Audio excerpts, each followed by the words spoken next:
이 대목에서 이재명 후보의 입장도 한번 좀 살펴보겠습니다. 언론에 정정 보도를 요구했는데 주장은 기존에 해왔던 것과 같습니다. 함께 보시죠. 이런 주장입니다. 초과 이익 환수 추가 의견을 채택하지 않은 거다. 그러니까 적극적으로 삭제한 게 아니라 초과 이익 환수 추가 의견을 채택하지 않은 거다. 그리고 그 주체는 이재명 당시 성남시장이 아니라 간부들이다. 그러니까 기존에 국감에서 했던 거에 대해서 정정 요청을 했는데, 자, 요거는 이른바 이런 어떤 의미를 갖고 정치적인 어떤 행위인데, 이재명 기자.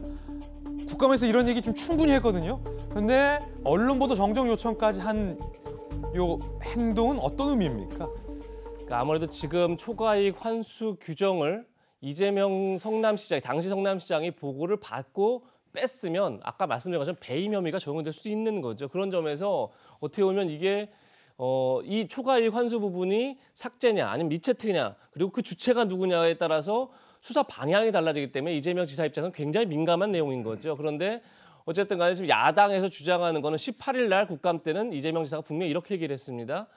실무자들이 건의한 거를 초과이익 환수 규정을 넣어야 된다고 건의한 걸 받아들이지 않은 거다라고 얘기를 했습니다. 그러니까 당연히 많은 언론에서는 그 주어가 이재명 지사가 될 경우에는 그럼 이제 유동규 씨에게 적용된 배임 혐의의 결국 윗선이 이재명 당시 성남시장이 되는 거다, 이렇게 볼 수 있는 거죠. 그랬더니 그 다음 날 바로 이재명 지사 측에서 그 주어는 이재명 지사가 받아들이지 않은 게 아니라 성남 도시개발공사가 받아들이지 않은 거다, 이렇게 이제 주장을 하죠. 그 얘기는 다시 해서 유동규 씨에게 책임이 있다, 이렇게 얘기한 겁니다. 그리고 나서 다시 얘기한 건 다음 날 20일 국감에서 이재명 지사는 자신은 언론 보도 보고 알았다. 언론 보도를 보니까 실무자가 그렇게 주장을 했구나라는 걸 알았다, 이렇게 얘기를 했는데, 자, 오늘 동아일보를 보면 실무자가 이렇게 얘기를 합니다. 지금 초과이익 환수 규정을 삭제했느냐 아니면 미채택했느냐의 논쟁이 있지만 결과적으로 빠진 건 마찬가지다, 이렇게 얘기를 합니다. 결과적으로 들어가지 않은 거죠. 그러니까 뭐 그렇기 때문에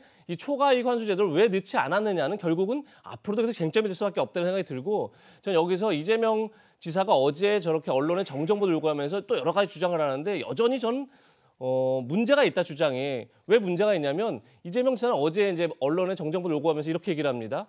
그러니까 이 초과이익 환수 규정을 넣지 않은 거는 공모의 지침에 어긋나기 때문이다. 근데 제가 여러 번 말씀드렸지만 처음 실무자가 초과이익 환수 규정을 넣자고 한 거는 공모 지침서를 만들 때입니다. 그러니까 당연히 공모 내용이 어긋날 이유가 없는 거죠. 처음에 만들었다면 아무 문제가 없는 거였습니다. 또 하나 중요한 건 이재명 지사는 만약에 초과이익 환수 규정을 넣었으면 공모 지침상 원래 우리가 고정이익을 받기로 했기 때문에 논란이 될 수 있다. 나중에 본질적으로 뭐 감사를 받는다든지 문제가 될 수 있다고 하는데, 이재명 지사 스스로가 원래 2015년 처음 사업 협약서를 맺을 때는 4,400억을 받기로 했다가 2017년도에 개발 이익이 더 늘어날 걸 예상되니까 1,100억 원을 더 환수를 합니다.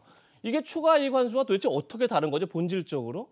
그러니까 기본적으로 이재명 지사의 주장이, 저는 이재명 지사가 실제 행정했던 거와 비교해서도 굉장히 논란 소지가 있다, 이런 말씀을 꼭 드리고 싶습니다. 이재명 기자의 생각은 논리적으로 좀 맞지 않는 부분이 있다라는 이 기자의 생각까지 좀 들어봤고요.